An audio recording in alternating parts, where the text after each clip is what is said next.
നിങ്ങൾക്ക് ഇത് എങ്ങനെ കേട്ടോണ്ട് നിൽക്കാൻ സാധിക്കുന്നത്? വേറെ വല്ലവരുമാണോ ചെവുകുറ്റി അടിച്ച് പൊട്ടിച്ചാൽ നമ്മളെ കാര്യം പറയാലോ. ഇതുണ്ടാക്കിയവരെ നിനക്കറിയാലോ, നോക്കടാ.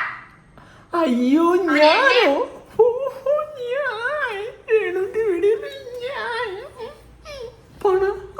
ഉണ്ടാക്കിയോനാ ആരെ? ആങ്കറിനെ അടിച്ചു പൊട്ടിക്കാൻ വരുന്നല്ലേ? നീ നോക്ക്, ഗർഭമാക്കിയ കിച്ചു രേണുവിനെ പീഡിപ്പിക്കാൻ. നില്ല്. ഗർഭമാക്കിയോ കിച്ചു രേണുവിനെ പീഡിപ്പിക്കാൻ ശ്രമിച്ചോ? സത്യം ഇത്. ഓക്കെ, ക്വസ്റ്റ്യൻ മാർക്ക് ഉണ്ട് അവിടെ, കണ്ടില്ലേ? കിച്ചു രേണുവിനോട് മോശമായി പെരുമാറിയോ? ഈ സത്യം നിങ്ങൾ അറിയണം.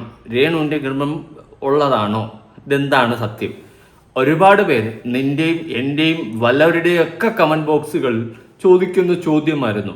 അപ്പോൾ ഇത് സത്യമാണോ ഇല്ലാത്തതാണോ ഉള്ളതാണോ എന്ന് ഞാനൊന്ന് വെളിപ്പെടുത്തിയായിരുന്നു. ഓക്കെ, എൻ്റെ വെളിപ്പെടുത്തൽ ഞാൻ പൂർണ്ണമായിട്ട് വെളിപ്പെടുത്തിയിട്ടില്ല. ഞാൻ പൂർണ്ണമായിട്ട് വെളിപ്പെടുത്തി കഴിഞ്ഞാൽ നീ പെടുത്ത്.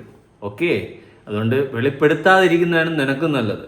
പിന്നെ നീ ഉണ്ടക്കണ്ണെന്ന് വിളിച്ച് കണ്ണ്, പിന്നെ നിന്റെ കണ്ണെന്തോന്ന് സ്ക്വയറിലായിരിക്കുന്നത്? എന്ത് വേടി, കുറച്ച് ബോധത്തോടെ സംസാരിക്കും. കണ്ണെല്ലാവരുടെയും ഉണ്ട് കണ്ടേ, എന്ത് വേടി.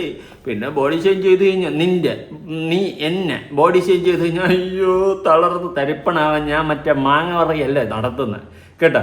നിന്നെയൊക്കെ പോലെ 1000 കിഴങ്ങികളും കിഴങ്ങന്മാരും വന്ന് എന്നാ പച്ചയ്ക്ക് പറഞ്ഞു കഴിഞ്ഞാലും ഒരു ഉളുപ്പില്ലാതെ ഞാൻ കേൾക്കും. എനിക്ക് ഉളുപ്പില്ല. ഓക്കെ, പിന്നെ ബോഡി ഷെയിം ചെയ്യുമ്പോൾ അല്ലെങ്കിൽ കളിയാക്കുമ്പോൾ, മറ്റൊരാളെ ഫിസിക്കൽ അപ്പിയറൻസ് നോക്കി കളിയാക്കുമ്പോൾ നിന്റെ സിറ്റുവേഷൻ എന്താണെന്ന് സ്വയമേ ഒന്ന് ചിന്തിക്കുക. ഓക്കെ, അടുത്ത പോയിന്റ്. വീഡിയോ ആദ്യമായി കാണുന്ന വെച്ചാൽ സബ്സ്ക്രൈബ് ചെയ്യാനും വീഡിയോ ലൈക്ക് ചെയ്യാനും ഹൈപ്പ് കൊടുക്കാനും മറക്കണ്ട. അപ്പോൾ ഇന്നത്തെ രേണുവിൻ്റെ ഏര ആരെന്ന് ചോദിച്ചു കഴിഞ്ഞാൽ ഞാനും നമ്മുടെ വിവിയോ ആണ്. രണ്ടുപേരെയാണ് വെറുത്തരച്ചിരിക്കുന്നത്. പലതും എടുത്ത് ഇങ്ങനെ കുണാന്ന് പറയുന്നുണ്ട്. അപ്പം നമുക്ക് ആരംഭിക്കാം. വച്ച് കളയണ്ട, സമയം കളയണ്ട. എൻ്റെ തമ്മിലിൽ നിന്നാണ് അവളെ തുടക്കം. പറയടി മുത്തേ. ഇത് നിന്റെ കൂട്ടുകാരനെ കണ്ണാടി വെച്ച 2 ഉണ്ടക്കണ്ണുള്ള അവൻ തന്നെയല്ലേ ഇട്ടേക്കുന്നത്? അതെ അതില് എൻ നെഞ്ചിൽ കുടിയിരിക്ക് ഞാൻ തങ്കമട്ടെ തൂങ്കമട്ടെ. ഉണ്ടക്കണ്ണൻ ഇഷ്ടപ്പെട്ടു. സ്ക്വയറല്ലേ ഇതിന്റെ കണ്ണ്, വച്ചോ ഇരിക്കട്ടെ. നാട്ടുകാർക്കുണ്ടായിരുന്ന സഹതാപം പോയി തുടങ്ങി. ഭയങ്കര എനർജി ആയി പറയണു വരെ. ഓക്കെ, നല്ലതാ, ഇങ്ങനെ മുന്നേറി വരയണു, പഴയതുപോലെ വാ. അല്ലാണ്ട് നെഗറ്റീവായി നാട്ടുകാരെല്ലാവരും കൂടി പൂരത്തെറി വിളിക്കും. അയ്യോ എനിക്ക് വയ്യെന്ന് പറഞ്ഞ് കട്ടിൽ കിടന്ന് ചുരുണ്ട് കൂടി കിടന്ന് പുതപ്പ് കൊടുത്ത് മൂടി കിടന്ന് നാട്ടുകാരെ പറ്റിക്കാണ്ട് ഇതുപോലെ എനർജറ്റിക് ആയിട്ട് വാ. ഇതിപ്പോൾ അല്ലേ നമുക്കൊരു സ്പോർട്സ്മാൻ സ്പിരിറ്റ് ആയത്. വാ, അങ്ങോട്ടടി ഇങ്ങോട്ടടി, സെറ്റ് മൂഡ്. പിന്നെ നീ ഇപ്പോൾ ഇത് കുറ്റിയും പറിച്ചുകൊണ്ട് വന്നതിൻ്റെ ഉദ്ദേശം എനിക്കറിയാം, വ്യക്തമായിട്ടറിയാം. നിനക്ക് വേറെ കണ്ടന്റ് ഒന്നുമില്ല. അപ്പോൾ ഇനി എന്നെ പൂച്ച, എന്നെ തൊട്ട് കഴിഞ്ഞാൽ ഞാൻ തിരിച്ചു തൊടുമെന്ന് നിനക്ക് നല്ലോണം അറിയാം. അതുപോലെ എൻ്റെ വിവിയും. ഓക്കെ, അപ്പം നമ്മൾ രണ്ടുപേരും തൊട്ട സ്ഥിതിക്ക് നമ്മൾ രണ്ടുപേരും തരാം. അവൻ തരും അവൻ്റെ മറുപടി, ഞാൻ തരാം എൻ്റെ മറുപടി.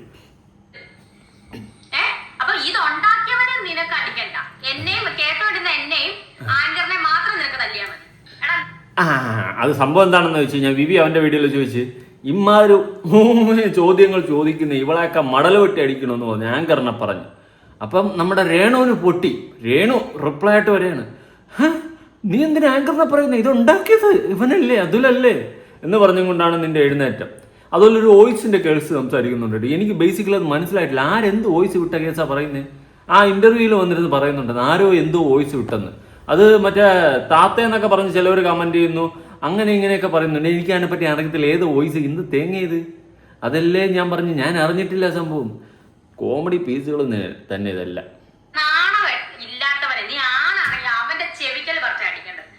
നാണത്തിന്റെ കേസ് നീ പറയില്ല കേട്ടാ. എന്തായാലും ഞാനിവിടെ നാണവും മാനവും ഒക്കെ ഡ്രസ്സൊക്കെ ഇട്ട് തന്നെയാണ് ഇരിക്കുന്നത്. നാണവും മാനവും ഇല്ലാതെ ആര് നടന്നതെന്ന് വ്യക്തമായിട്ട് അറിയാം. കടിക്കല്ലടി പൊന്നെ, ഇതാരാ നടന്നേ? ഞാനോ? അല്ല. ഓക്കെ, അപ്പൊ നാണവും മാനവും ഇല്ലാതെ ആരാണ് ജീവിച്ചതെന്ന് നമുക്ക് വ്യക്തമായിട്ട് അറിയാം. അതുകൊണ്ട് നീ നാണത്തിന്റെ കേസ് പറഞ്ഞ് എന്നെ പഠിപ്പിക്കാൻ നിൽക്കാതെ, ട്യൂഷൻ ക്ലാസ് എടുക്കാൻ നിൽക്കല്ലേ. നീ ക്ലാസ്സിൽ വന്നില്ലെങ്കിൽ എനിക്ക് ചൂരലോട്ട് അടിയിട്ട്.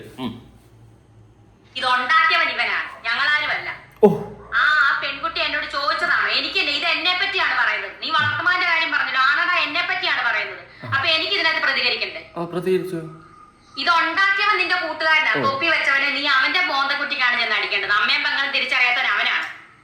എനിക്ക് എൻ്റെ അമ്മയും പെങ്ങളെയും തിരിച്ചറിയാം. പിന്നെ അമ്മയും പെങ്ങളെയും മക്കളെയും തിരിച്ചറിയാത്ത ആരാണെന്ന് സ്വയമേ ഒന്ന് നോക്ക്, തിരിഞ്ഞു നോക്ക്, കാണാവോ?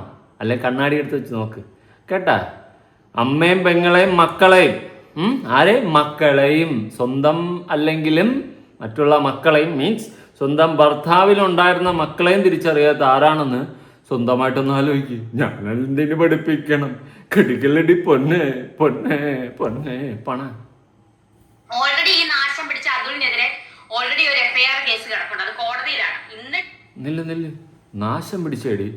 എടി നീ ബിഗ് ബോസിൽ പോയില്ല, എനിക്ക് കൊണ്ടൊരു പങ്ക്. ആ ഒരു നന്ദിയെങ്കിലും കാണിക്കടി. നാശം പിടിച്ചെന്ന്. അതെങ്ങനെയാ? നമ്മൾ എത്ര നല്ല ചെയ്താലും അവസാനം ഇവർ കാണത്തില്ല. Already FIR. ഓക്കെ,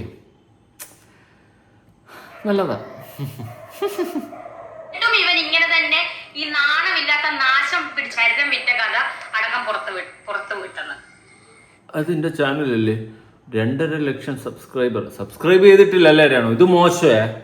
ഒന്നുമില്ലേ, നമ്മൾ ഇങ്ങനെയല്ലേ? ഞാൻ സബ്സ്ക്രൈബ് ചെയ്തിട്ടുണ്ടല്ലോ രേണുവിനെ. I am a subscriber of you. നിനക്ക് തിരിച്ചാ സ്നേഹമില്ല.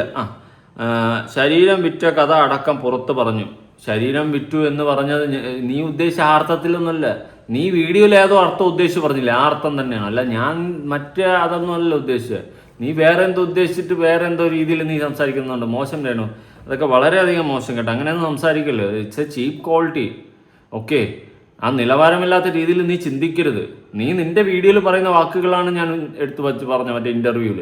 നിന്റെ മാംസം പിച്ച് തിന്ന് കൊണ്ടുപോയി എന്നൊക്കെ പറഞ്ഞ് നീ പറയുന്നതായിട്ട് ഞാൻ അതാണ് പറഞ്ഞത്. ഓക്കെ, നിന്നെ വച്ച് വിറ്റെന്നൊക്കെ പറഞ്ഞ് നീ പറഞ്ഞതാ. നീ എന്തുവാ രേണു ഇങ്ങനെ മണ്ടത്തരങ്ങൾ കാണിക്കില്ലേ? പിന്നെ എൻ്റെ തമ്മനയില് ഞാനിങ്ങനെ ക്വസ്റ്റ്യൻ മാർക്ക് ഇട്ട് വെക്കാറുണ്ട്, കാണാറില്ലേ? ഒന്ന് സൂക്ഷിച്ചു നോക്ക്, ക്വസ്റ്റ്യൻ മാർക്ക് ഉണ്ട് അവിടെ. സത്യം. ഇവന്റെ വീട്ടിലെ മറ്റവളായിരിക്കും വിറ്റ് നടന്നത്. ആരാണ് വിറ്റ് നടന്നതെന്ന് അവരവർക്ക് അറിയാലോ. എൻ്റെ വീട്ടിലുള്ള പെണ്ണുങ്ങളൊക്കെ മര്യാദയ്ക്ക് തന്നെയാണ് നടക്കുന്നത്. ഓക്കെ, അല്ലാതെ കടിക്കല്ലട്ടി പൊന്നെ. പിന്നെ ദുബായിൽ ബാറിൽ പോയിട്ട് വെള്ളമടി അവിടെ കൂടിയിരുന്ന് അടി എടുത്ത് വീഡിയോ ഞാൻ പുറത്തു വന്നോ? എൻ്റെ കയ്യിൽ ഇരിപ്പുണ്ട്. ഏത് എക്സ്ക്ലൂസീവാ. ഞാൻ പുറത്തൊന്നും വിടില്ല. ഞാൻ അങ്ങനെയൊന്നും ചെയ്യത്തില്ല രേണു. വെള്ളം അടിക്കുന്നൊക്കെ ഓരോരുത്തർ പേഴ്സണൽ കാര്യമോ. അപ്പം ഞാൻ എൻ്റെ വീട്ടിൽ ആരും ഇതുപോലെ അഴിഞ്ഞാടി കൂത്താടിയൊന്നും നടന്നിട്ടില്ല. ഓക്കെ, അവരൊക്കെ മാന്യമായിട്ടൊക്കെ തന്നെ ജീവിക്കുന്നത്. ആരാ കൂത്താടി നടത്തിന് സ്വന്തമായിട്ടൊന്നും ഇരുന്ന് ചിന്തിക്കും. എന്നിട്ട് എടാ സ്വന്തം കുറുക്കിട്ട് 4 വലിച്ചു വരിയിട്ട് എൻ്റെ മൂട്ടിലിരിക്കുന്ന മുടി വീഴാൻ പാ കേട്ടെ. ഇവന്റെ വീട്ടിൽ ഇവനെ വളർത്തിയതിന്റെ ഗുണമാണിത്. എൻ്റെ വീട്ടുകാർ എന്നെ നേരച്ച വളർത്തിയോണ്ടാണ് ഞാൻ എങ്ങനെയെങ്കിലും ഇരിക്കണത്. നിന്നെയൊക്കെ വളർത്തിയ കേട് കൊണ്ടാണ് കടിക്കലടി പൊന്നെ പൊന്നെ പൊന്നെ ഈ സെറ്റപ്പിൽ വളർന്നത്. പിന്നെ ഞാൻ പിന്നെ പറഞ്ഞെന്നാ ഇപ്പൊ എന്തിനാ ഞാൻ പറയുന്നത്? തങ്കം ചേട്ടൻ ഓയ്യോ എന്നെഞ്ചിൽ കൊടിയിറക്കും. അന്ന് സന്ദീപിനെ അറസ്റ്റ് ചെയ്തപ്പോൾ തങ്കം ചേട്ടൻ അവിടെ ഒരു ഓൺലൈൻ മീഡിയയായി മാറി. വാവ്, അങ്ങേരാണ് എൻ്റെ ഹീറോ. മറ്റേ ഭഗത് സിംഗ് നെപ്പോളിയൻ ഒന്നുമല്ല, തങ്കം ചേട്ടനാണ് എൻ്റെ ഹീറോ.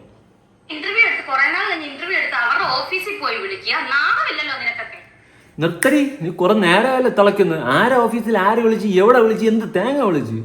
നീ എന്തായി കിടന്ന് വരവന്നേ? കുറെ നേരമായില്ല. നീ ഓഫീസിൽ കയറി വിളിച്ചെന്നാ? ആരെ വിളിച്ച്? ഞാൻ വിളിച്ചാ?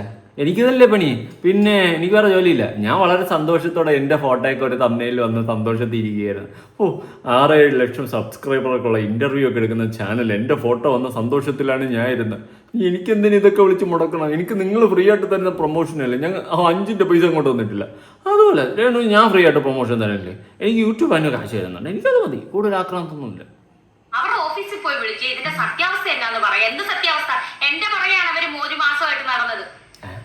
ഞാൻ പറഞ്ഞ കാശിനാണ് ഇന്റർവ്യൂ എടുത്തത്. മനസ്സിലായോ? എനിക്ക് മനസ്സിലായി. നിനക്ക് കാശ് വാങ്ങിയിട്ട് നീ കാശ് വാങ്ങിയിട്ടൊക്കെയാണ് ഇന്റർവ്യൂ എടുക്കുന്നതെന്ന് എനിക്കറിയാം. ഞാൻ അവിടെ വിളിച്ചിട്ടില്ല. എനിക്ക് അമ്മ ചീഞ്ഞ പരിപാടിയൊന്നുമില്ല. ഞാൻ വിളിച്ചെങ്കിൽ വിളിച്ചെന്ന് പറയാം. നേരെ പോ. അല്ല ഒരുമ കോണത്തിലെ പരിപാടി ഞാൻ കാണിക്കത്തില്ല. ആവശ്യമുണ്ട് കാശ്. എനിക്ക് ഒരുപാട് കാശിന് ആവശ്യമുണ്ട്. ഇങ്ങനെ തന്നെ ഞാൻ പ്രതികരിക്കും. കാരണം കാശിന് ആവശ്യമുണ്ടെങ്കിൽ പ്രതികരിക്കും. അത് കൊള്ളാമല്ല. അത് പുതിയ അറിവാണല്ലോ. കാശിന് ആവശ്യമുണ്ടെങ്കിൽ പ്രതികരിക്കും. നമ്മൾ കാശിന് ആവശ്യമുണ്ടെങ്കിൽ വേറെ വല്ലതൊക്കെയാണ് ചെയ്യുന്നത്. നീ കാശിന് ആവശ്യമുണ്ടെങ്കിൽ പ്രതികരിക്കുമോ? അതെനിക്ക് മനസ്സിലായില്ല. അപ്പോൾ അതിനർത്ഥം നീ തന്നെ ഇവിടെ പറഞ്ഞു കാശിന് വേണ്ടിയിട്ട് ഇൻ്റർവ്യൂ കൊടുക്കുന്നു. ആ ഇൻ്റർവ്യൂവിൽ എന്നെ ഇതുപോലെ പിടിച്ച് വലിച്ചിടുന്നു. ഞാൻ വീണ്ടും തിരിച്ചടിക്കുന്നു. അങ്ങനെ ഇവിടെ ഒരു കോൺട്രവേഴ്സി ക്രിയേറ്റ് ആവുന്നു. നിനക്കും കാശി, എനിക്കും കാശി. വാവ്, അമേസിങ്. നമ്മളിങ്ങനെയാണെങ്കിൽ ഒരു താജ്മഹൽ പണി. ഇത് പ്രതികരിച്ചതിനും ഇത് ചോദിച്ചതിനും ആങ്കറിന് തെറ്റ്. എനിക്കും എന്നെ അടിക്കണമെന്ന് കേട്ടിരുന്നത്. എടാ, ഇത് ഉണ്ടാക്കിയവനെ, നീ ആണാണെങ്കിൽ ഉണ്ടാക്കിയവനായിട്ട് ചെന്ന് അടിക്കണം. അതുകൊണ്ട് പറഞ്ഞ നാരിക്കെട്ട് കൊടുത്തു. നിതീഷ് വേൾഡ് എന്ന് പറഞ്ഞു നിർത്ത്. നാറിയാടി രേണു, കടിക്കലടി പൊന്നെ. ഞാനിപ്പോ നാറിയായില്ലേ? കുളിച്ചല്ല പിന്നെന്തൊറ്റി നാറ്റടിക്കണേ എന്തെങ്കിലും. അപ്പൊ നമുക്ക് തുടങ്ങാം. ഇത് രേണുവിന്റെ ഇൻട്രോ ആയിരുന്നു. ആദ്യത്തെ 1.25 മിനിറ്റ്. ഞാൻ അതിനെ വലിച്ചു നീട്ടി 9 മിനിറ്റ് ആക്കി. വാ, അമേസിങ്. അവളുടെ 1:45 എനിക്ക് 9 മിനിറ്റ്. ഓതാണ്ട പുഷ്പ. അപ്പൊ ഈ പറയുന്നതാണ് മഞ്ഞത്തൊപ്പി വെച്ചാൽ നാശം കെട്ട നാണം കെട്ടവൻ. എടാ നിന്നെ എടാ വിവി, കേട്ടാ നിന്നെ പറയണത്? മഞ്ഞത്തൊപ്പി വെച്ചവനെ അടുത്ത പ്രാവശ്യം വെക്കുമ്പോൾ പച്ചത്തൊപ്പി വേടാ. ഒക്കെ സമാധാനമാവട്ട്. മഞ്ഞത്തൊപ്പി വെച്ചവനെ നാണം കെട്ട നാറിയുന്നു. ഞാനില്ലേ മഞ്ഞത്തൊപ്പി. അതെന്താ മഞ്ഞത്തൊപ്പി? എന്തേലും ആവട്ടെ, പറ. ഫുൾ ഡീറ്റെയിലും എന്റെ കയ്യിൽ മനസ്സിലായി. നീ കൂടുതൽ എന്റെ ഉണ്ടാക്കാൻ വരരുത്. നീ എന്തെങ്കിലും ഉണ്ടാക്കാൻ പോയാടെ? വല്ല ശില്പം വല്ലതും എന്തോ ഉണ്ടാക്കാൻ പോയെന്നും നിന്റെ ഫുൾ ഡീറ്റെയിൽ അവളുടെ കയ്യിലുണ്ടെന്ന്. എന്താടേ? ഓ, രേണു ഇപ്പം ബാക്കിയെല്ലാം വിട്ട് അന്വേഷണം CBI പരിപാടിയൊക്കെ തുടങ്ങിയ. അങ്ങനെയാണെങ്കിൽ എൻ്റെ ഫുൾ ഡീറ്റെയിലും കാണുമല്ലോ. പറഞ്ഞ കേൾക്കട്ടെ എൻ്റെ ഫുൾ ഡീറ്റെയിൽ. എല്ലാം പറഞ്ഞല്ലോ. എൻ്റെ ഫുൾ ഡീറ്റെയിൽ നീ ഇത്തിരി കണ്ടുപിടിയുടെ. ഇത്രയും CBI മെൻറ്റാലിറ്റി ഒക്കെ ഉണ്ടെങ്കിൽ വിളിക്ക്, എന്നെ വിളിക്ക്. ഞാൻ തന്നെ പറഞ്ഞുതരാം എൻ്റെ ഡീറ്റെയിൽസ്. അങ്ങനെ പ്രത്യേകിച്ചൊന്നും ഇല്ല കേട്ടോ. നമ്മളിങ്ങനെ തട്ടിമുട്ടിയൊക്കെ പോകുന്നു. ഉലകം ഉണ്ണെ എതുക്കും പോത് ഉണ്ണെ നീ നമ്പ് പോത്. പിന്നെ ഞാൻ തന്നെ സ്റ്റാർ.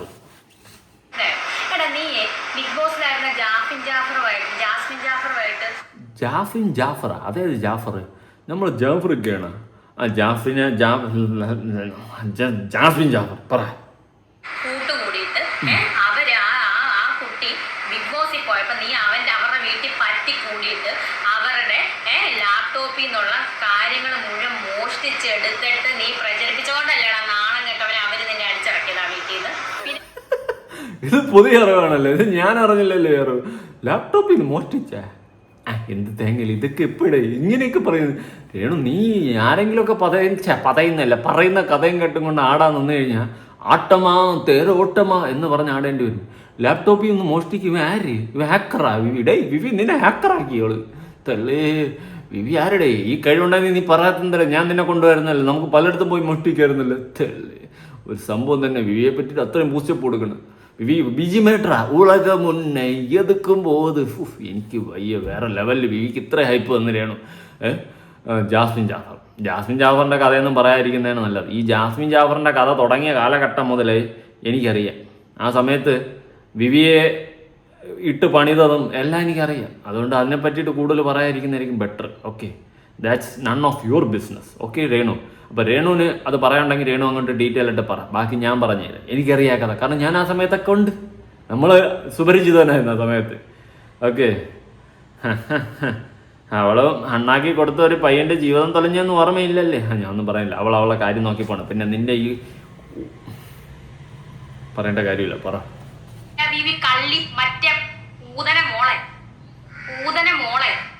നീ എന്നോട് പ്ലട്ടിയോ? നിന്റെ ഐഡി നാണം കെട്ടവളെ. നീ ദുബായിലും മറ്റോടത്തും ഒക്കെ കിടന്നു കൊടുത്ത കഥകളൊക്കെ എനിക്ക് 1 by 1 ആയിട്ട് എനിക്ക് അറിയാടി. നീ എനിക്കെതിരെ കുറെ പെണ്ണുങ്ങളെ വെച്ചിട്ട് നിനക്ക് ഉള്ളതാ നിനക്ക് ഫോൺ വിളിപ്പിക്കുന്നത്. എടി നിർത്ത്. നീ ഇടക്കിടയ്ക്ക് ഫോണിന്റെ പോച്ചെടുത്ത് കാണിക്കണെന്ന്. എന്തെങ്കിലും ആവട്ടെ. എന്തൊക്കെ തെളിവുണ്ടെന്നാണ് പറയുന്നത്? എന്നെപ്പറ്റി വല്ല തെളിവും പറയണേ. ഞാൻ ഇവിടെ മലിഞ്ഞ് കിടക്കണം. എന്നെപ്പറ്റി ഒന്നുമില്ല രേണു. നീ ഒന്നും കണ്ടുപിടിച്ചില്ല എന്നെപ്പറ്റി. എന്തെങ്കിലുമൊക്കെ കണ്ടുപിടിക്കും. എന്നെപ്പോലെ ഒരു ഫ്രോഡ് വേറെ ഇല്ല. ഇത്രയും ഫ്രോഡാ എന്നെപ്പറ്റിയിട്ട് നീ ഒന്നും കണ്ടുപിടിച്ചില്ല. മോശം. നിന്റെ CBI ഇൻവെസ്റ്റിഗേഷൻ പോരാ. ആളിക്കത്തുന്നില്ല. എന്നെക്കുറിച്ച് കണ്ടുപിടി. എന്നെക്കുറിച്ചാണ് കണ്ടുപിടിക്കാൻ നിനക്കുള്ളത്. ഓക്കെ, അത്രയും വലിയ ഫ്രോഡാ ഞാൻ. ഇത്രയും ക്ലൂവും സിഗ്നലും തന്നിട്ട് നീ എന്നെപ്പറ്റി കണ്ടുപിടിച്ചില്ല. മോശം കേട്ടാ, വളരെയധികം മോശം. നാശം പിടിച്ചവളെ. നീ എത്ര പേരെ വിറ്റിട്ടുണ്ടെന്നുള്ള കഥകൾ വരെ എനിക്കറിയാം. നീ കൂടുതൽ എന്റെ അടുത്ത് ഉണ്ടാക്കാൻ പറ്റും. മറ്റോളെ നീ എന്റെ ഭർത്താവിന്റെ വീട്ടുകാരെ നീ പിടിച്ചു വെച്ചെന്ന് പറഞ്ഞാൽ എനിക്ക് എന്ത് കോപ്പാടി. പുള്ളി മരിച്ചു, മനസ്സിലായി? ആ ബന്ധവും ഞാനങ്ങ് നിർത്തി. എന്റെ ഭർത്താവിന്റെ വീട്ടുകാരുമായിട്ടുള്ള എനിക്കിനി അങ്ങനെ ഒരു ബന്ധമില്ല. എനിക്ക് എന്റെ കൊച്ചിന്റെ കാര്യം എനിക്കറിയത്തില്ല. എനിക്കിനി അങ്ങനെ ഒരു ബന്ധമില്ല. നിനക്ക് ബന്ധം ഉണ്ടെങ്കിലും ബന്ധമില്ലെങ്കിലും എനിക്ക് എന്നാ തേങ്ങയാ? നിനക്ക് ബന്ധം ഉണ്ടെങ്കിൽ എന്ത്, ബന്ധം ഇല്ലെങ്കിൽ എന്ത്? അല്ലെങ്കിൽ നീ ഇവിടെ കോൺട്രവേഴ്സി ഉണ്ടാക്കാൻ വേണ്ടി വന്ന വരവ് കണ്ടപ്പോഴേ എനിക്കറിയാം. ഞാൻ എൻ്റെ ഒരു ഫ്രണ്ടിൻ്റെ അടുത്ത് പറഞ്ഞിട്ടുണ്ടായിരുന്നു, അല്ലെങ്കിൽ ഇത് എനിക്കിട്ടുള്ള ചാമ്പ. ഇതിൻ്റെ ഉദ്ദേശവും എനിക്കറിയാമെന്ന്. കൊള്ളാം, നല്ലത്. ഇനിയിപ്പോൾ എല്ലാവരും തിരിച്ചടിക്കുമല്ലോ. ഇതോടെ രേണു വീണ്ടും ലൈം ലൈറ്റിൽ. നീ ഒരു പ്രസ്ഥാനം തന്നെ. ഗുലാൻ ഒരു പ്രസ്ഥാനമാണെന്ന് പറയുന്നത് പോലെയാണ് രേണു ഒരു പ്രസ്ഥാനമായി മാറിക്കൊണ്ടിരിക്കുകയാണ്. പണ എന്നെ വിറ്റ് ഉണ്ടാക്കിയ കാശിന്റെ പകുതി എങ്കിലും അതിനകത്ത് കാണും. ഇല്ല നീ ചങ്കത്ത് നീ ആണാണെങ്കിൽ നീ എന്റെ മുന്നിൽ വന്ന് പറയണം നായിന്റെ മോനെ. അങ്ങനെ തന്നെ ഞാൻ വിളിക്കും. നിന്റെ അച്ഛനെ വിളിക്കുന്ന പോലെ എന്നെ ഒന്നും വിളിക്കില്ലേ. ഞാൻ കാറെടുത്തത് എൻ്റെ കാശ. പിന്നെ നിന്നെ മാത്രമൊന്നുമല്ല, ഒരുപാട് അപരാധങ്ങൾ കാണിച്ചിട്ടുള്ള അപരാധികളെ വലിച്ചു കയറിയിട്ടുണ്ട്. ഓക്കെ, അതിലെനിക്ക് ഒരു എളുപ്പമില്ല. കാരണം ഞാൻ പിന്നെ ഈ യൂട്യൂബിൽ നിന്ന് പറഞ്ഞ കാശെല്ലാം കൂടി ഞാൻ പറത്തി വിടണോ? എനിക്ക് എന്തെങ്കിലുമൊക്കെ വാങ്ങണ്ടേ? ഞാൻ ഈ പൈസയെല്ലാം തീയും. അതുകൊണ്ട് എന്തെങ്കിലുമൊക്കെ എൻ്റെ ആവശ്യങ്ങൾ നടക്കണ്ടേ? നിങ്ങൾ ഇങ്ങനെയൊക്കെ പറഞ്ഞു കഴിഞ്ഞാൽ ഞാൻ ഇപ്പം എന്താ പറയാ? പിന്നെ നീ ലാസ്റ്റ് വിളിച്ചില്ല, അത് നിൻ്റെ തന്തയില്ലേ, അവനെ പോയി വിളിച്ചാൽ മതി, എന്നെ വിളിക്കേണ്ട കാര്യമില്ല. അപ്പോൾ ശരി, അതിനുള്ള ഉത്തരം കിട്ടില്ല. പിന്നെ ഞാൻ കാറ് വാങ്ങും, ബസ് വാങ്ങും, ലോറി വാങ്ങും. ഇല്ലാത്ത നിന്നെ പോലത്തെ ഇങ്ങനെ ഇരുന്ന് മൂഞ്ചിക്കൊണ്ടിരിക്കും. ഓക്കെ, ഞാൻ കൂടുതലൊന്നും പറയുന്നില്ല, തിളപ്പിന് ഒരു കുറവുമില്ല. ഓക്കെ, അപ്പോൾ കാറെടുത്തൊക്കെ കണ്ട് കൊച്ചു കള്ളി എങ്ങനെ ഇഷ്ടപ്പെട്ടാ? വണ്ടി ഉള്ളാവോ? ഒരു അഭിപ്രായം പറയും, റിവ്യൂ പറയടേ. എന്ത് വേടേ നീ ഇത്? വണ്ടി എടുത്തൊക്കെ കണ്ടല്ലേ കൊച്ചു കള്ളി. അപ്പം മൊത്തം നോക്കുന്നുണ്ട് എൻ്റെ പ്രൊഫൈല്. ഒരു കുറുബി തന്നെ നീ പറ. മറ്റോളുണ്ടല്ലോ ബീവി, അവക്ക് ഒതുക്കമായ അവള് പിന്നെ ഇറങ്ങിയിട്ടുണ്ട്. ഒരു എടി നാണം കെട്ട പറ്റ ഇത്രയുള്ള ഒരു മത്തടിച്ച് നിന്നെ അങ്ങനെ തന്നെ വിളിക്കും. നീ എന്നെ ബോഡി ഷെയിം ചെയ്യാമെങ്കിൽ നിന്നെ ഞാൻ ബോഡി ഷെയിം ചെയ്യും. മറ്റവളെ ഒന്നും പറയാനില്ല. ഇതിന് ഉത്തരം ജനങ്ങൾ പറ. ഒരാളെ ഞാൻ ഈ ഷെഫീനൊന്നും ഒരിക്കലും സപ്പോർട്ട് ചെയ്തില്ല, പക്ഷെ അവരുടെ ആ ഒരു ഫിസിക്കൽ അപ്പിയറൻസിനെ എടുത്ത് വെച്ച് ബോഡി ഷെയിം ചെയ്യുന്ന നീ രേണു, നീ നിന്റെ അവസ്ഥ മനസ്സിലാക്ക്. ഓക്കെ, നീ ഏത് അവസ്ഥയിലാണ് ഇരിക്കുന്നത്, എന്തവസ്ഥയിലാണ് ഇരിക്കുന്നത്? ഇത് ദൈവം നിനക്ക് തന്നതെന്ന് എനിക്ക് തോന്നിപ്പോന്നു. ഓക്കെ, നിന്റെ അഹങ്കാരത്തിനും കുന്തളിപ്പിനും ദൈവം തന്നതെന്ന് എനിക്ക് ചില സമയത്ത് ഇപ്പോൾ തോന്നിപ്പോന്നു. ഓക്കെ, കാരണം നിന്റെ ഉള്ളിലെ വിഷമാണ് നീ തുപ്പിത്തള്ളുന്നത്. നീ ഇപ്പോൾ 10 ചീത്ത വിളിക്കുന്നതോ അല്ലെങ്കിൽ 10 പറയുന്നത് ഞാനത് സ്പോർട്സ്മാൻ സ്പിരിറ്റിലെടുക്കും. പക്ഷെ ഒരാളെ നീ ബോഡി ഷെയിം ചെയ്യുന്നത്, എന്നെ ബോഡി ഷെയിം ചെയ്താൽ എനിക്കൊരു ഇല്ല, ഉള്ള കാര്യം പറയാം. പക്ഷെ നീ ഈ ഇപ്പോൾ ഷെഫീനെ പറഞ്ഞില്ലേ, അത് മോശമാണ്, വളരെയധികം മോശമാണ്. അവരുടെ ഫിസിക്കൽ അപ്പിയറൻസിനെ വെച്ചിട്ട് ഈ ബോഡി ഷെയിം ചെയ്യുന്ന തന്തയില്ലാത്ത പരിപാടി എന്ന് ഞാൻ പറയും. തന്തയില്ലാത്ത പരിപാടി. ഓക്കെ, അതിൻ്റെ അപ്പുറം എനിക്കൊന്നും പറയാനില്ല. ഇതൊക്കെ മുകളിലൊരാളുണ്ട്. ഞാൻ ഒരു കാര്യം സീരിയസ്ലി പറയാം, ഞാൻ എന്നെ പുകഴ്ത്തി പറയുന്നില്ല. ഞാൻ ഒരു കാലത്ത് 2020 എനിക്കൊരു ആക്സിഡൻ്റ് ഉണ്ടായി. നിനക്കറിയായിരിക്കും, അറിയാതിരിക്കാൻ വഴിയില്ലല്ലോ. ഓക്കെ, ആക്സിഡൻ്റ് ഉണ്ടായപ്പോൾ എൻ്റെ ലൈഫ് തകർന്നെന്ന് വിചാരിച്ചവനാണ് ഞാൻ. പക്ഷേ അതിനുശേഷം എൻ്റെ ലൈഫിൽ അതിൻ്റേതായ മാറ്റങ്ങളുണ്ട്. ഞാൻ എൻ്റെ ലൈഫ് അങ്ങനെ കൊണ്ടുപോകുന്നു അടിപൊളിയായിട്ട്. അങ്ങനെ തന്നെ പറയും, ദൈവം 2ാം ജന്മം തന്നെ കൊണ്ടുപോകുന്നതാണ്. അതിപ്പോൾ ഈ നാട്ടിൽ നടക്കുന്ന ഇതുപോലത്തെ അപരാധങ്ങളെല്ലാം ചൂണ്ടിക്കാണിച്ചുകൊണ്ട് ഞാൻ അതുവഴി കാശും ഉണ്ടാക്കുന്നുണ്ട്. ഈ പറഞ്ഞ പോലെ അപരാധങ്ങളെ ചൂണ്ടിക്കാണിക്കുന്നുണ്ട്. നമ്മളെപ്പോലെ റിയാക്ഷൻ വീഡിയോ ചെയ്യുന്നവരില്ലായിരുന്നെങ്കിൽ നിന്നേക്കാൾ പോലുള്ളത് ഇവിടെ തുണി ഉരിഞ്ഞാടുമായിരുന്നു. ഓക്കെ, തുണി ഉരിഞ്ഞാടുമായിരുന്നു ഫുള്ളായിട്ട്. ആ സെറ്റപ്പിൽ ലോകം തിരിഞ്ഞാൽ നമ്മളെപ്പോലുള്ളവന്മാർ പ്രതികരിക്കുന്നത് കൊണ്ടാണ് നീയൊക്കെ ഒരു പൊടി കടയും കിടക്കുന്നത്. ഓക്കെ, അതാദ്യം മനസ്സിലാക്കുക.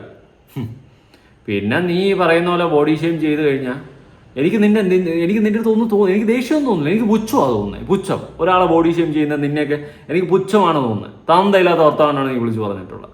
ഓക്കെ, വളരെയധികം മോശം. അയ്യ, ഇവിടെ തന്നെ നീ എക്സ്പോസാണ്. നിന്റെ ഉള്ളിലെ സാധനമാണ് നീ ഇപ്പോൾ ഈ പൊട്ടിച്ച് തള്ളിയത്. നല്ലതാ, ഇവിടെ തന്നെ നീ തീർന്ന്. ഇനി എന്നെ എന്തൊക്കെയാണ് പറയാൻ പോണെന്ന് കേൾക്കാം.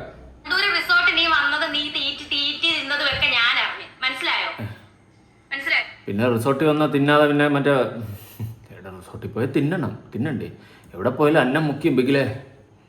നീ എന്നിട്ട് എന്റെ വീട്ടുകാരെ ഇവിടെ ഇറക്കി, എന്നെ ഇവിടെ ഇറക്കിട്ട് നീ ഇതിന്റെ തൊട്ടപ്പുറത്ത് സ്ഥലം മേടിച്ച് നീ അങ്ങോട്ട് താമസിക്കും. നീ വാടി ഇങ്ങോട്ട്. നിന്നെ കൂടെ പറഞ്ഞ ഷെഫീന കള്ളി ബീവി. ഓ, അത് നിങ്ങൾ ഇസ്ലാമിന് ചേർന്നവളല്ല. എനിക്ക് മനോഹരമായിട്ടുള്ള വീട്, എന്റെ മോന്, എന്റെ കുഞ്ഞിന്റെ ഒരു വീടുണ്ട്, അതിൽ ഞാൻ താമസിക്കുന്നു.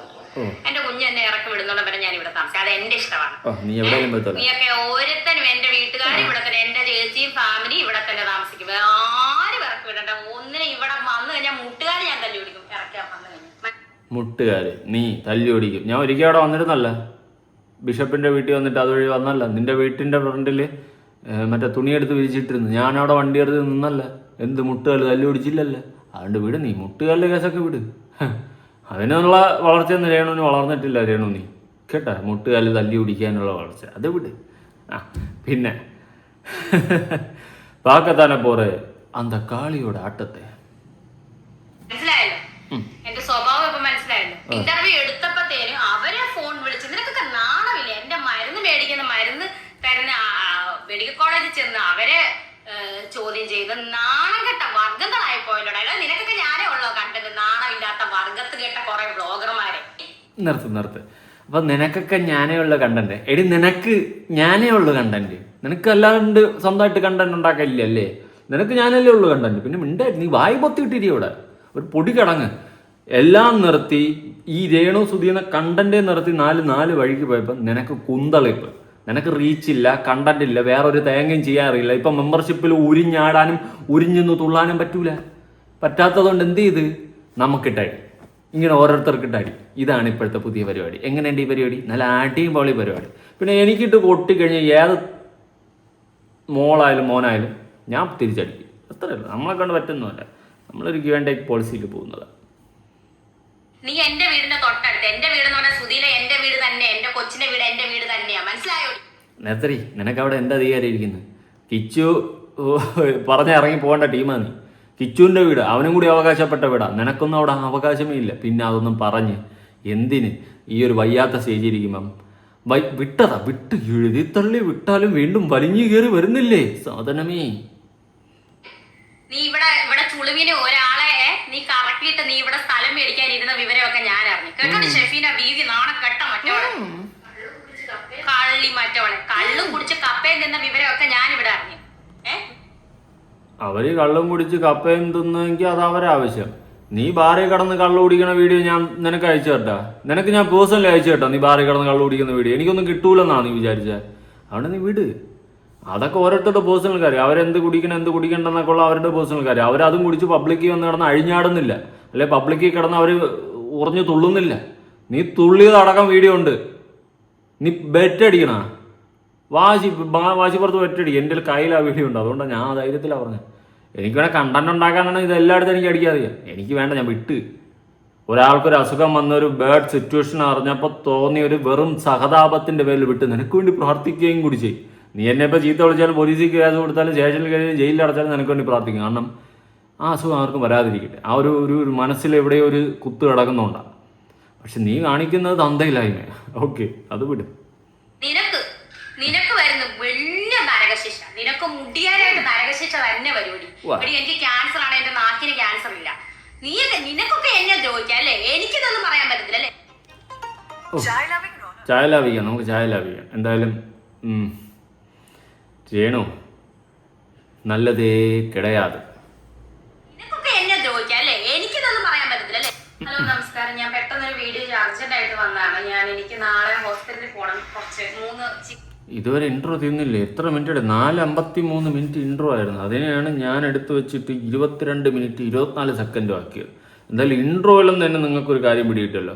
ഇതിൻ്റെ ഒരു ഫുൾ വെർഷൻ ഇപ്പം റിയാക്ട് ചെയ്താൽ നിൽക്കത്തില്ല, ഇവിടെ ഒന്നും നിൽക്കത്തില്ല. ഞാൻ അതുകൊണ്ട് ഈ 4 മിനിറ്റിന് 22 മിനിറ്റ് വീഡിയോ ആക്കി ഞാനിവിടെ പ്ലേസ് ചെയ്യുന്നുണ്ട്. കാരണം എന്നിട്ട് ഇതിൻ്റെ ഫുൾ വെർഷൻ ഞാൻ നോക്കിയിട്ട് ഞാൻ ഒന്നുകൂടി റിയാക്ട് ചെയ്ത് നിങ്ങളിലേക്ക് എത്തിക്കാം. നോക്കട്ടെ, ഇത് ഒരുപാട് ലോങ് ആയിപ്പോടെ. ഞാനിരുന്ന് പറഞ്ഞു കഴിഞ്ഞാൽ ഒരുപാട് കൂടിപ്പോണ്ടേണു. എനിക്ക് ചില സമയത്തൊക്കെ ഞാൻ വല്ലതൊക്കെ അങ്ങ് വിളിച്ച് പറയും, പിന്നെ തേച്ചാലും മാച്ചാലും പോകാത്തൊരവസ്ഥയിൽ കൊണ്ടെത്തിക്കുക. അതുകൊണ്ടാണ് ഞാൻ വേണ്ടെന്ന് വെച്ച് ഈ തീട്ട കേസിനെ അങ്ങ് വിട്ടത്. നമുക്ക് എന്തിന്? ഓക്കെ, എന്തേലും പോയി തൊലയിട്ട് എന്തേലും പോയി കാണിക്കട്ടെ എന്ന് പറഞ്ഞ് വിട്ട്. പക്ഷെ വീണ്ടും വീണ്ടും നമുക്കിങ്ങനെ കണ്ടന്റ് ഇട്ട് വരുമ്പോൾ പിന്നെ വിടാൻ പറ്റുമോ? എന്തായാലും ഉലകം ഉണ്ണை എതുക്കും പോത് ഉണ്ണை നീയെ നമ്പും പോത്. എന്തായാലും രേണു സുധി, നീ ഒരു സുധി തന്നെടി. അയ്യേ സുധി, അങ്ങേരെ കൂടി നാണം കെടുത്തുന്ന ഏർപ്പാടും കാണിച്ചുകൊണ്ട് നടക്കുന്നുണ്ട്. എന്തായാലും നീ കാരണം അങ്ങേരതൊന്നും കാണാൻ ഈ ഭൂമിയിൽ ഇല്ലാത്തത് ഒരു പക്ഷേ നന്നായെന്ന് ഞാൻ വേണമെങ്കിൽ പറയും. ഇതൊക്കെ എന്ത് അറിഞ്ഞ തുള്ളുന്ന ഐറ്റം ഉണ്ടേ. ഓ, Lungi Dance Lungi Dance Lungi Dance Lungi Dance Lungi Dance Lungi Dance Lungi Dance. എന്തായാലും ഇതിൻ്റെ പൂർണ്ണ വെർഷൻ ഞാൻ റിയാക്ട് ചെയ്യണോ ചെയ്യേണ്ടത് നിങ്ങളെ നിന്ന് പറ. ഓക്കെ, ഇത് തന്നെ ലാഗായിപ്പോയി, ഒരുപാടായിപ്പോയി. ഞാനിങ്ങനെ പറഞ്ഞിരുന്ന കഥകളിങ്ങനെ കൂടി പോകും. എന്തായാലും നിങ്ങളുടെ അഭിപ്രായങ്ങളും കാര്യങ്ങളും ഉറപ്പെടുത്താൻ വേണ്ടി പുതിയ വീഡിയോ ഇടണം. ബൈ.